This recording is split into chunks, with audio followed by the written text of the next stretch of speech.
Hi, this is Busy Pro 3 channel. In today's video, I will show you how to copy and paste on Macbook.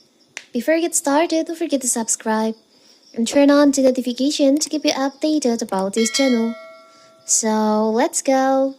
If you've grown accustomed to Windows PCs to the move to a Mac and can feel discombobulating, while Apple's Mac can process words, edit image, and browse the web just as well as PCs, differences such as the absence of a window key may leave new user floundering. Fortunately, many of Mac's operations are very similar to Windows, including its copy and paste function.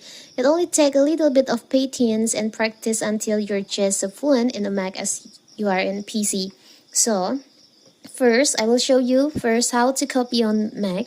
It's so simple to copy on Mac. For example, I will try to copy from this article. If you want to copy, you can just use the shortcut on your Mac keyboard. You can press on Command plus V. plus C to copy on your MacBook. Command plus C, and now let's paste.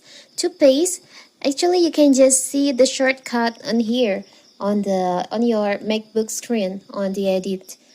You can see there is a option copy and paste with the shortcut here. So to copy on your Mac, you can just use the shortcut, and the shortcut is, you can see in here, Command button plus V. I will write in here. For copy, you can press the shortcut Command plus C.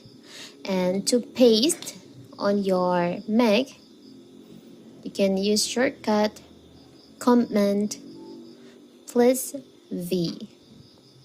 So simple, right? So that is how to copy and paste on MacBook. Don't forget to like and subscribe and turn on the notifications to keep you updated about this channel. Thank you and see you!